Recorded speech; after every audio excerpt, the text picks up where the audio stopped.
My message is to them, if this continues, that violence is going to come to you. He was because his words made a difference. Because he was showing people the light. And he was by the dark.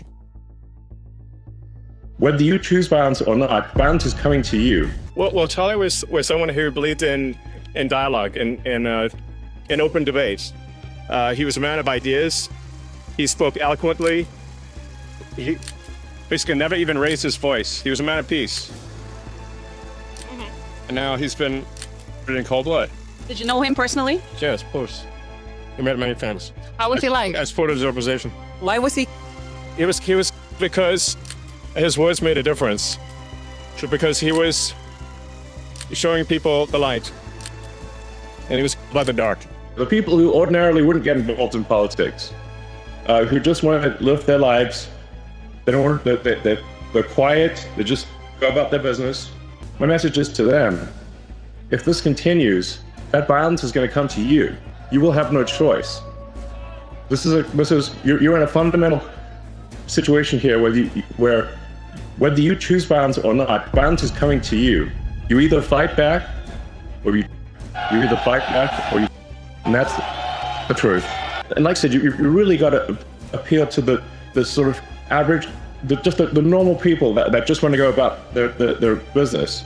That they're sort of in a village somewhere, they're working, they just want to mind their own business. But you've got to point out to them that if we don't take action, they won't be able to mind their own business because other people are going to come and them. There's genuine risk of and the destruction of the country and dissolution of the entire way of life.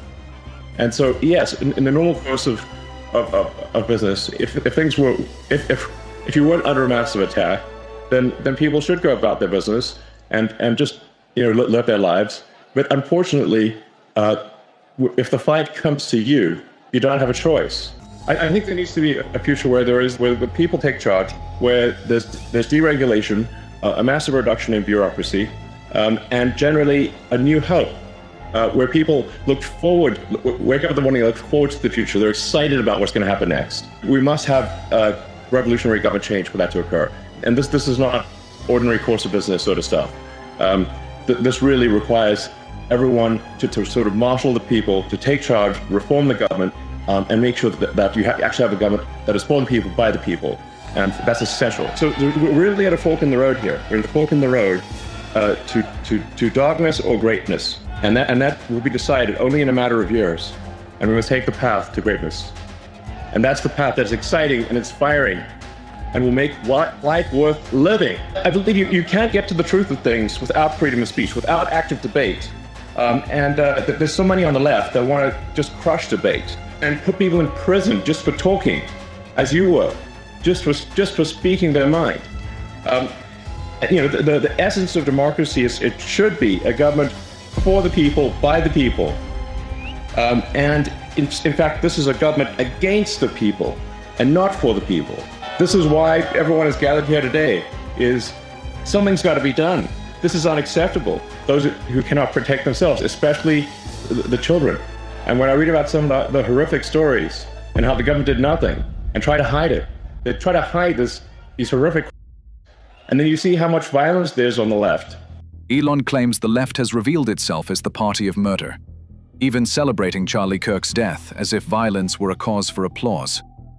With our friend Charlie Kirk getting in cold blood this week, and people on the left celebrating it openly.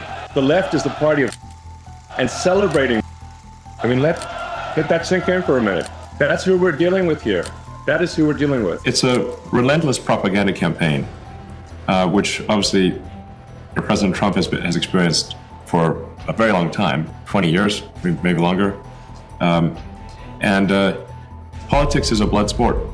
So they're gonna come up with whatever attacks they can to destroy the public perception of someone. Obviously, I've not harmed anyone in my life. It's an outrageous thing to claim that I'm because the issue with was not their mannerisms or their choice of dress, but the fact that these people. That's the issue. They've also called President Trump. There was one publication that said he's worse than that President Trump is worse than Hitler, Stalin, maybe Mao combined. And I guess that's what happens when you go after waste and fraud, because the people that are receiving the billions of dollars of waste and fraud want to keep receiving it. The people doing the bad things want to keep getting the money. And you're necessarily dealing with an unsavory group that is, since they're doing illegal things already and we're stopping them from doing illegal things, obviously they're going to do bad things to me and to my companies. It's somewhat inevitable, I think. But it is disappointing how well propaganda works. Yeah. If you repeat a lie, the sort of he's a lie enough times, some people actually believe it. Especially people that still believe the legacy news. So if they still think that what CNN says, with the exception of Scott Jennings, is true, then they called me on CNN. If someone believes CNN, then they would say, "Oh, he must be." That's because they said it on TV. The person on the TV said it. Elon asserts that he hadn't expected the violence to reach such extremes, saying the brutality surrounding Charlie Kirk's death shocked him and revealed just how far society has unraveled. Well, it's not been boring, that's for sure. An eventful year, to say the least. At least I didn't get look on the bright side. But we have had people shoot up Tesla stores and burn down Tesla cars. I wasn't expecting that level of violence, really. I mean, there's obviously been attempts to sort of boycott Tesla and my other companies and basically put whatever pressure they possibly can on me and Tesla and to some degree my other companies. I think it was essential for President Trump to win to ensure that America remained great and that we reached greater heights. Really, some very basic things need to happen. We need to have obviously a secure border. We need to have safe cities. We need to have sensible spending. I think if President Trump had not won, I think the Democrat campaign to import vast numbers of illegal voters would have succeeded. And they would have naturalized vast numbers of illegals during the sort of Kamala regime. And they would have turned America into a one-party state from which we could never escape. Some people out there may be somewhat skeptical. They may think, well, that there isn't some Democrat plan to subvert democracy and achieve a permanent one-party, deep blue socialist state. I assure you, the more you research it, the more you will see it is true. Biden was simply asleep at the switch. He was ineffective regarding illegal immigration. No, he was highly effective at ushering in millions of illegal immigrants with a specific game plan to naturalize them and ensure that there would be no swing states in America anymore. Often the margin of victory, there will be 20 or 30,000 votes. So if you bring in 200,000 illegals, which will overwhelmingly vote for the Democrats, then that swing state becomes permanently blue. But there were sort of, just had like an uneasy feeling. Like something doesn't feel right here. The censorship was becoming ridiculous. I had the most interacted with account on Twitter before the acquisition. So I was very finely attuned to what the algorithm was showing me or not showing me, and who got suspended or didn't get suspended. Twitter was being run at a very far left basis. When I felt the censorship walls closing in, I was like, okay, I gotta do something, and the thing I can do is acquire Twitter and make it a bastion of free speech. People are so divided in this country. They're so divided, and there's so many people that love it. For having a different opinion from somebody else. Yeah. Different ideology from somebody else. It's a lie. Joe Rogan exposed shocking truths about the Charlie Kirk shooting, revealing what the media refuses to admit. Another condition the suspect had was that plainclothes detectives would be the ones to escort him inside the sheriff's office rather than a SWAT team. So an hour later, that is what happened after his parents and that family friend drove him over. The sheriff described the suspect's demeanor as quiet and somber when he arrived and during the 2.5 hours that he was there until law enforcement came and picked him up and brought him up to Utah County. As for his parents, the sheriff said they've been advised to lay low for a long time for their own safety, just because of the amount of threats that have been coming into the area for anyone with the same last name.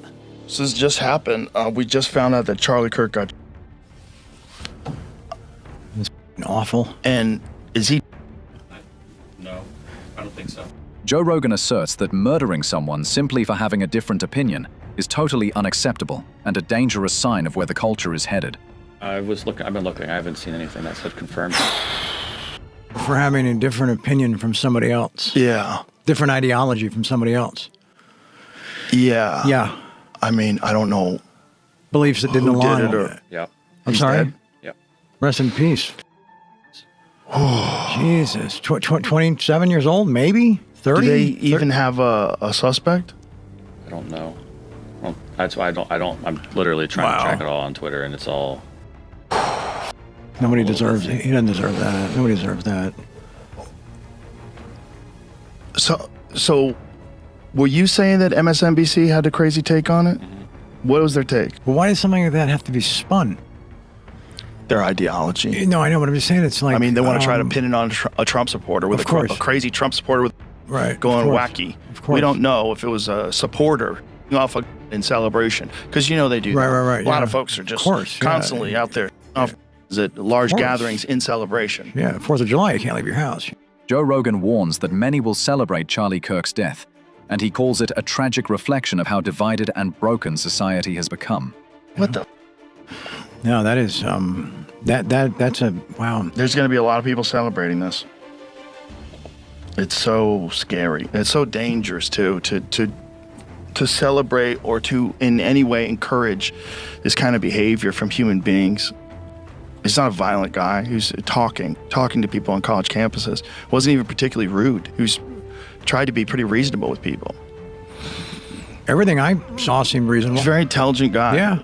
Whether you agree with him or don't. And there's a lot of stuff that I didn't agree with him on. That's fine. You're allowed to disagree with people without celebrating the fact they got.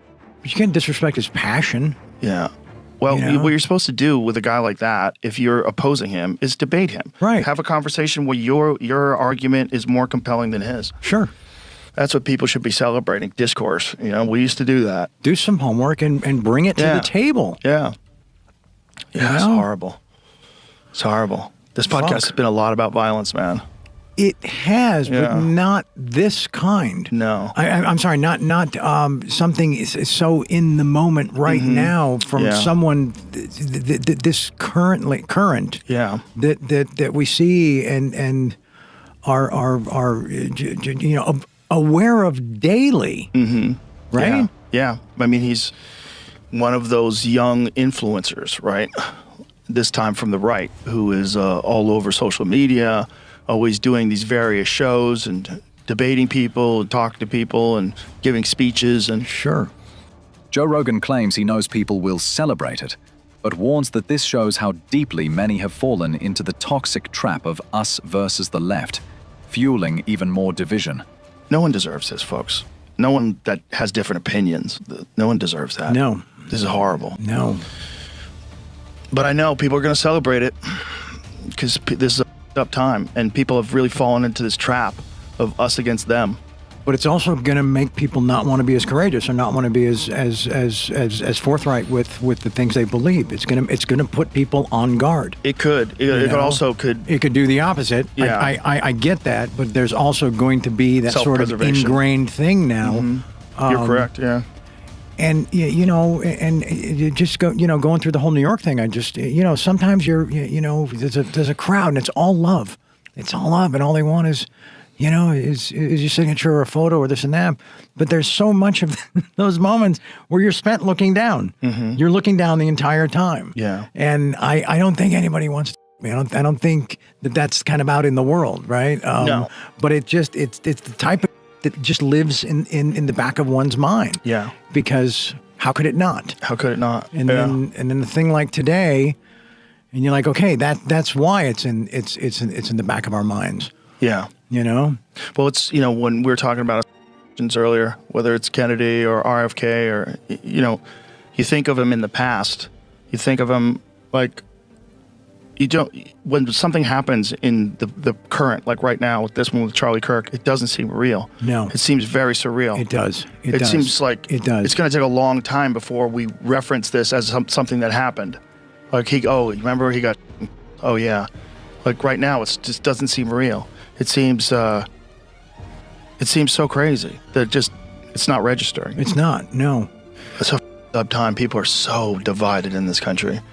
They're so divided, and there's so many people that love it. Joe Rogan asserts that the left thrives on division, loves to see Americans torn apart, and exploits that chaos for their own power and profit. They love that we're divided, and they profit off that division, and they stoke the fires, and they do it for their own profit, and it's so gross.